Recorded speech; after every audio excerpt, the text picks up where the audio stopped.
네, 반갑습니다. 세상에서 제일 쉬운 무료 경매 강의 세무경 매니저 비니아입니다. 자, 오늘은요, 여러분들하고 조금 심한 내용 한번 보도록 하겠습니다.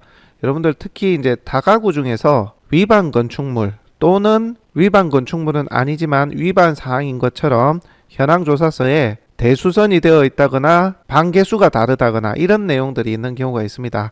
예컨대 공부상 5세대이나 현황 8세대로 되어 있음, 이렇게 현황조사서에 표기가 되어 있는 경우, 자, 이런 경우는 위반 건축물이 아니라 하더라도 여러분들이 해당 다가구를 낙찰받고 대출을 받을 때 애로사항이 이제 발생하는 경우가 생깁니다. 사실 그런 대출 부분에 있어서도 문제이긴 하지만 더 큰 문제가 뭐냐면 위반 건축물로 등재된 경우에는 당연히 원상 회복을 해야 되고요. 만약에 위반 건축물로 등재는 안 돼 있는데 감정평가서나 현황조사서에 공부상 5세대이나 현황 9세대이다. 혹은 대수선으로 방개수가 상이하다, 방개수가 더 많다, 이런 내용으로 고지가 되어 있는 경우에는 당장 위반 건축물로 등재는 안 돼 있지만 내가 낙찰받고 난 뒤에 이전 소유자, 그러니까 채무자죠. 채무자 또는 임차인, 이해관계인의 민원으로 인해서 내가 낙찰을 받고도 위반 사항으로 되어 있는 이 부분을 원상회복을 해야 되는 문제가 생깁니다. 그렇죠. 그 문제가 있기 때문에 사실 위반 건축물로 등재가 됐거나 위반 건축물로 등재가 될 수 있는 상황이 놓인, 그러니까 현황조사서에 방개수가 많다든지 공부상 몇 가구인데 몇 가구 더 많다든지 이런 내용이 표기가 되어 있는 경우, 그런 경우에는 입찰 들어가기가 상당히 꺼려집니다. 그래서 그런 다가구나 근린주택은 많이 떨어지기 마련이죠. 자, 많이 떨어지다 보니까 어때요? 여러분들 관심이 가죠, 그죠? 근데 위반 건축물로 등재되어 있거나 위반 건축물은 아니나 감정평가서에 그런 내용이 있으면 여러분들 부담이 된다. 자, 이런 경우 여러분들 무조건 피해야만 될까요? 그렇지는 않습니다. 여러분들 무조건 피할 게 아니라 이게 비용이 얼마나 드는지, 내가 낙찰 후에 만약에 적발이 됐다면 어느 정도 비용으로 해체를 해야 되는지, 혹은 현재 위반 건축물이면 내가 매입하고 어느 정도의 수고로움과 비용이 드는지 그 부분을 알아야 얼마에 들어갈지가 정해질 거 아닙니까, 그죠? 자, 그런 부분 어찌 보면 좀 심한 내용인데요, 다가구나 근린주택 입찰 시에 굉장히 중요한 내용이기 때문에 여러분들에게 그 내용을 한번 풀어보도록 하겠습니다. 사실 이거는 실전 경험이 없으신 분들은 접하기 어려운 내용일 수도 있어요. 그러니까 평소 다가구나 근린주택 그런 물건에 관심 있으신 분들 잘 한번 보시기 바랍니다. 자, 그러면 예를 한번 들어보겠습니다. 이 물건 이전에 이제 낙찰이 됐던 물건이니까 제가 언급을 드리는데요. 자, 11억에 감정이 됐는데 3억 2천까지 떨어졌죠. 정말 많이 떨어졌습니다. 물론 금액은 높은 금액으로 낙찰이 됐긴 했지만 요거는 이해관계인이 아닌가 추정이 됩니다만 어쨌든 이렇게 많이 떨어집니다. 왜? 이 물건은 위반 건축물이기 때문에 그래요. 자, 내려보시면, 자, 쭉 내려보겠습니다. 보시면, 자, 목록 1의 일반 건축물 대장상 위반 건축물로 등재, 불법 대수선 및 불법 증축, 이렇게 되어 있습니다. 대수선 19은 쪼개기죠. 쪼개기. 방개수를 늘려놓은 행위입니다. 그러니까 준공 당시에는 해당 도면에 의해서 정확하게 방개수가 지정돼서 이렇게 지어졌지만 나중에 준공 이후에 방 쪼개기를 했다는 내용입니다. 다가구들이 대부분 주차 대수 문제도 있고 해서 사실 방개수를 늘려서 쓰는 경우가 굉장히 많긴 합니다. 흔하죠, 어찌 보면. 자, 이런 이유는 방개수가 많아야지만 수익이 극대화되기 때문입니다. 자, 그런데 왜 지을 당시에는 방개수를 많이 하지 않느냐? 특정 평수 8평, 9평 기준으로 해서 방이 하나일 때, 두 개일 때 0.5대 0.7대 이렇게 주차 대수를 구비하는 기준이 있습니다. 그렇다 보니까 1층에 주차 공간을 많이 확보를 하지 못하는 그런 다가구 같은 경우는 처음에 방개수를 좀 줄입니다. 주차 대수에 맞춰서 어쩔 수 없이 그렇게 하는 거죠. 그렇게 했다가 실제 수익률을 좀 더 극대화하기 위해서 준공 후에 방 쪼개기를 한다. 자, 그러면 여러분들 이 방 쪼개기를 할 때는 무턱대고 그냥 막 이렇게 대수선을 할까요? 예를 들어 2층에 2개 세대인데 갑자기 벽 다 깨고 싱크대 화장실 전부 다 부수고 4개 세대로 이렇게 정말 우리가 알고 있는 대수선 그런 형태로 방개수를 늘릴까요, 여러분들? 그렇지는 않겠죠. 왜냐? 방개수를 늘려서 얻는 이익보다 수리비가 더 많이 들어갈 수 있기 때문에 그렇죠. 그래서 일반적으로는 방 쪼개기를 한 경우 거의 대부분이 이 다가구를 지을 당시부터 쪼개서 쓸 것까지 계산을 해서 건축을 하게 됩니다. 자, 예를 들어서 2개 세대, 준공 당시는 출입문이 2개인 2세대만 2층에 이렇게 만들어 뒀는데 실제 까보니까 도면이나 현황이 칸을 더 질러서 4칸을 만들어도 화장실, 거실, 방 이렇게 모양이 나오도록 적절하게 이렇게 만들어 뒀다는 거죠. 그렇게 해서 칸만 치면 딱 2칸이던 것이 4칸이 될 수 있도록, 칸만 치고 출입문만 2개 더 만들면 2칸이 4칸이 되는 마법. 자, 그런 형태로 해서 미리 구조를 만들게 된다는 것이죠. 그렇게 해서 2세대로 준공을 하고, 한계층 기준입니다. 그렇게 해서 방을 쪼개고 출입문을 추가로 만들어서 4개 세대로 만들게 된다, 이런 겁니다. 안 그러면 여러분들 싱크대하고 배관하고 화장실하고 뭐 난방 안에 온수도는 배관이 있겠죠. 그런 것들이 전부 다 새로 만들어져야 되겠죠. 그죠? 그러기에는 너무 비용이 크기 때문에 애시당초 2가구를 넣을 때부터 4가구가 될 수 있게끔 구조를 그렇게 짠다. 그렇다는 것은 여러분들 어때요? 만약에 4가구로 대수선 적발이 돼서 원상회복을 할 때도 원상회복이 상대적으로 쉽다. 왜? 2세대에서 4세대로 늘릴 때 칸막이 벽만 치고 출입문만 추가로 냈기 때문에 그것만 원상회복을 하면 되는 거죠. 이해되십니까? 자, 이런 식으로 대부분의 다가구가 쪼개기 되어 있는 그런 호실들이 원상회복을 하기 용이하도록 그렇게 되어 있다. 그러다 보니까 실제 원상회복 명령이 내려지더라도 원상회복을 하고 나서는 다시 또 쪼개기를 합니다. 그러니까 적발이 되면 칸을 쳤던 것을 다시 해체했다가 그렇게 해서 위반 사항에 대해서 시정을 받고, 그러면 위반 건축물 해지가 될 거 아닙니까? 그러고 나서 시간 좀 지나고 나서 다시 칸막이를 하고 출입문을 또 만든다. 왜? 그만큼 방이 많으면 수익률이 높아지니까. 자, 이런 구조를 여러분들 좀 아셔야 됩니다. 그래서 우리가 이 다가구가 위반 건축물 2세대가 4세대로 쪼개졌을 때 원상회복을 하는 그 비용이 생각보다 많이 안 드는 경우가 많다. 물론 구옥이나 특정 다가구는 상황에 따라 진짜 대수선이 되어 있는 경우도 있어요. 딱 분리하기 좋게 그렇게 처음부터 만든 게 아니라 막 하다 보니까, 진짜 수리를 하다 보니까 그렇게 됐겠죠. 어떤 곳에 문제가 생겨서. 그러다 보니까 하는 김에 해가지고 온전히 진짜 대수선을 한 경우도 있거든요. 그런 경우는 낙찰을 받아서 원상회복까지 하겠다라는 생각을 접는 게 나아요. 정말 돈이 많이 들거든요. 바닥에 배관부터 해서 화장실, 욕실 다 따로 또 원상회복해야 되니까. 그래서 그런 부분을 비교하는 방법. 아, 이 물건은 대수선을 해도 비용이 많이 안 드는 물건이겠구나. 그런 것을 확인하는 방법에 대해서 오늘 말씀을 드리는 겁니다. 자, 우선 해당 물건 한번 보도록 할게요. 건축물 대장을 여러분들 가장 먼저 보셔야 돼요. 다가구는. 보면은 이 물건은 위반 건축물로 등재가 됐죠. 이거는 무조건 원상 회복을 해야 됩니다. 또, 자, 이런 경우. 자, 주의사항에 보시면 건축물 현황도상 2, 3층 각 2가구나 현황은 2, 3층 각 4가구임. 즉 다시 말해서 쪼개기가 돼 있다는 거죠. 자, 요거는 당연히 위반 건축물로 등재돼 있다. 이런 내용이 있고요. 어떤 경우는 이 위반 건축물로 등재가 안 돼 있는데 현황도상 각 2, 3층이 2가구나 실제는 이제 4가구다. 이렇게 표기되어 있는 경우가 있다라는 얘기입니다. 건축물 대장에 등재가 안 돼도 이거는 추후에 누가 민원을 제기하면, 내가 낙찰 후에 누가 민원을 제기하면 내가 원상회복을 해야 될 수 있는 거죠. 자, 이것을 여러분들이 보시고 원상회복을 하는데 비용이 얼마나 들까? 많이 들까? 적게 들까? 이 부분에 대해서 고민을 해보셔야 된다는 겁니다. 자, 그러면 구분하는 방법. 자, 이 물건을 기준으로 한번 말씀드릴게요. 자, 여러분들 건축물 대장을 한번 아까 열어봤죠? 열어보시게 되면 자, 오른쪽 위에 몇 가구가 있는지 여기 나옵니다. 이게 보면 5가구라고 되어 있죠. 그죠? 자, 대장상 5가구인데 여러분들이 임장을 가보시게 되면, 자, 임장 영상 한번 볼게요. 자, 임장 영상입니다. 지금 2층을 올라가고 있는 상황인데요. 자, 예전에 저희가 촬영한 영상인데, 자, 왼쪽에 하나 있고요. 안쪽에 3가구가 있습니다. 3가구. 자, 보시면 안쪽에 3가구가 있어요. 그러니까 2층에 4가구입니다. 총. 자, 그 다음에 3층에도 올라가 보게 되면 1가구, 안쪽에 3가구 있어가지고요. 3가구 있거든요. 총 2층도 4가구. 그리고 지금 4층으로 올라갑니다. 4층 주인 세대는 1가구에서 총 9가구가 있는 겁니다. 2층에 4가구, 3층에 4가구, 지금 주인 세대 4층에 1가구. 이렇게 돼 있거든요. 옥탑 올라가면 또 옥탑에 1가구 있고. 옥탑은 이제 원상회복을 하면 되는 것이고요. 자, 이 쪼개기 문제.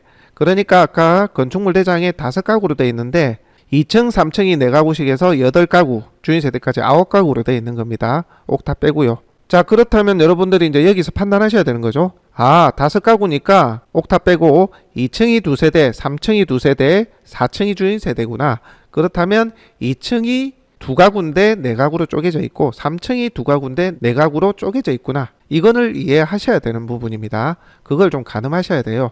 또 실제 사실관계를 확인하려면 여러분들 시구청에 가시면 이 경매정보지를 뽑아 가시면요, 해당 지번으로 해서 건축물 현황도를 뽑을 수가 있습니다. 그렇게 건축물 현황도를 뽑아 가지고 각 층별로 평면도를 보고서 여러분들이 원래는 몇 가구였는지 판단을 하실 수가 있는 겁니다. 그리고 원래 몇 가구인지 판단하는 것뿐만이 아니라 실제 현재 어떻게 쪼개졌구나 라는 것까지 가늠하실 수가 있습니다. 자, 아까 말씀드렸다시피 두 가구를 네 가구로 쪼개기 할 때 벽에 칸만 치고 출입문만 냈냐 안 냈냐 그것을 가늠하실 수가 있다는 거예요. 평면도 보면. 자, 어떻게 보는지 한번 보여드릴게요. 자, 시구청에서 여러분들 경매정보지 가지고 와서 평면도를 떼왔다고 가정을 하는 겁니다. 자, 요거는 다른 호실입니다. 다른 지금 다가구를 저희가 임의로 보여드리는 건데요. 요게 지금 평면도의 확대한 모습이고, 자, 이게 1층입니다. 1층. 1층은 근린시설되어 있어가지고, 보이세요? 요렇게 방이 하나로 요렇게 통으로, 요렇게 통이 돼 있구나. 그리고 여기 화장실이 있구나. 그리고 여기 복도 계단이 있고, 여기가 출입문이구나. 이런 것들을 여러분들이 보실 수가 있어야 됩니다. 자주 보시다 보면 이게 가늠이 됩니다. 자, 다음 2층 보겠습니다. 자, 요거는 제가 빨간 선으로 방이 2개였던 것을 4개로 쪼개기 한 것을 저희가 현황을 확인하고 요렇게 쪼갰구나 라는 걸 가늠해서 저희가 잘라 본 건데요. 그러니까 실제는 요렇게 돼 있다는 겁니다. 자, 한번 보시게 되면 자, 요쪽 계단이고 요쪽이 현관에서 요렇게 들어갑니다. 한 개 오실 있고 요쪽도 현관이 있고 안에 문이 하나 더 있죠. 요렇게 해서 또 출입문이 양쪽에 2개 있게 됩니다. 그죠? 그러면 여기 주방하고 거실이 튀어 있고요. 그죠? 그리고 여기 방이 하나 요쪽 기준으로 말씀드리는 거예요. 지금 요렇게 돼 있잖아요. 그죠? 요렇게 한 개 호실이 있으니까 방이 하나, 방 2개, 방 3개, 욕실 2개가 있는 호실이 2층에 하나 있구나. 요렇게 가늠하실 수가 있는 겁니다.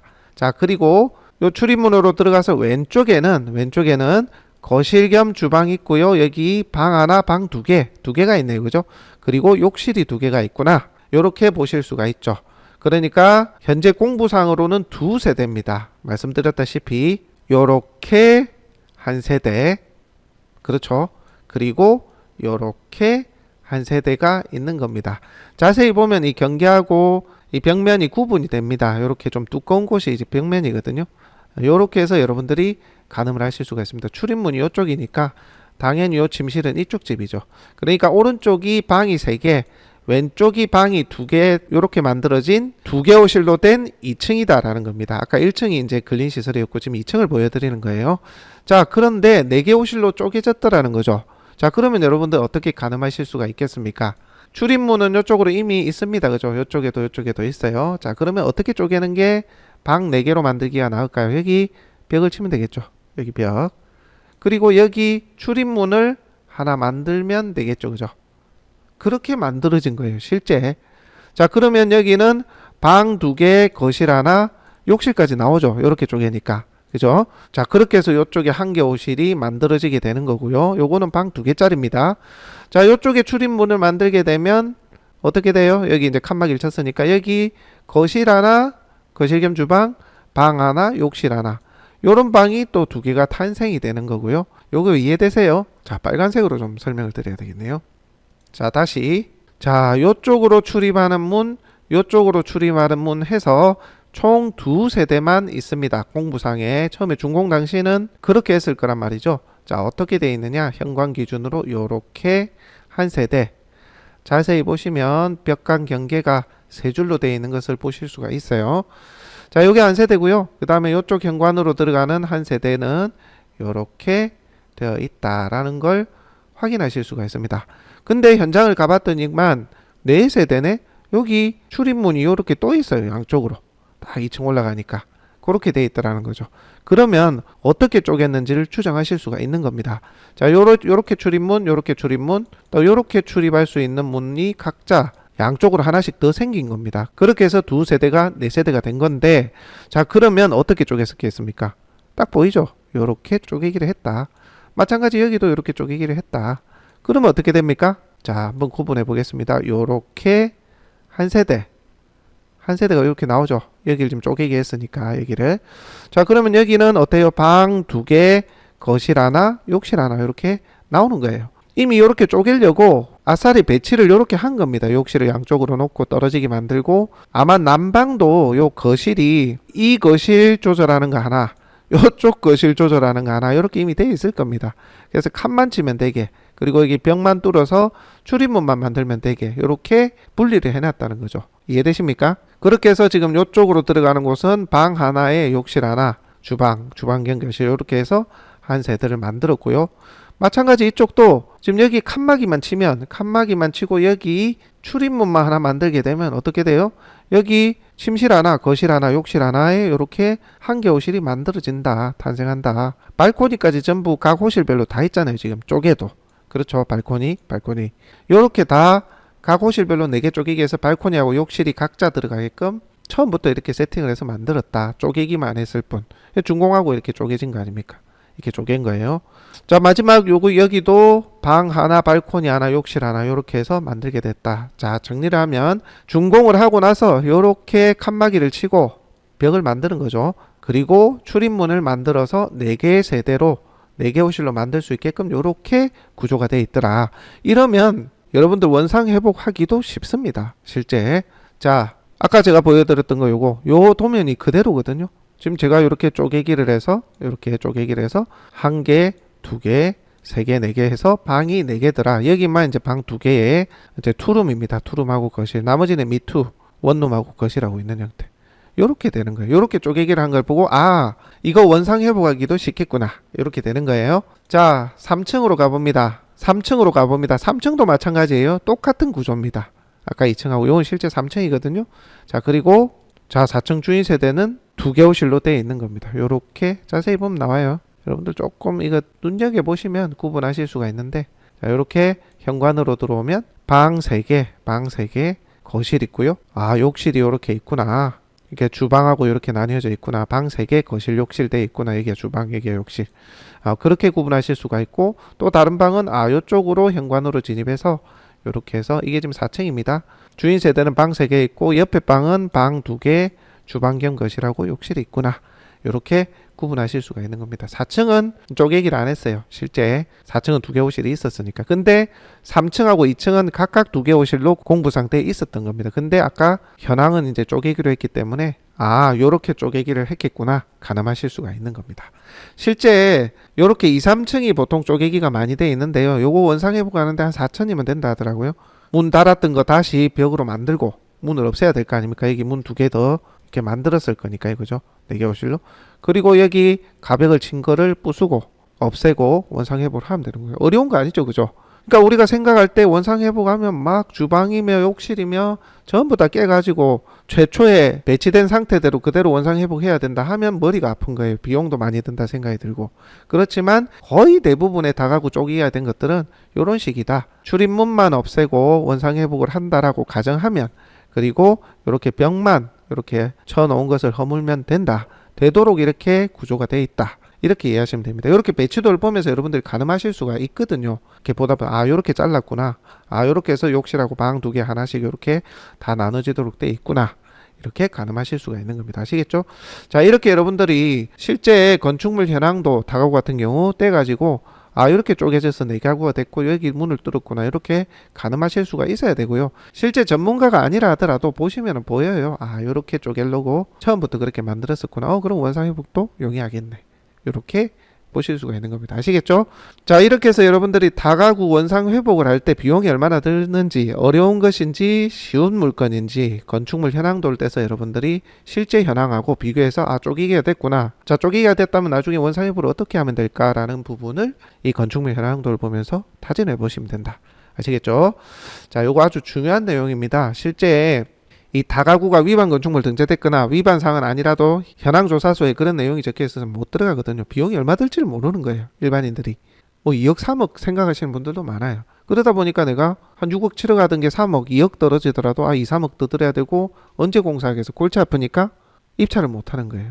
근데 이 건축물 현황 도면을 떼보면 생각보다 쉽게 원상 회복을 할 수가 있다. 아시겠죠?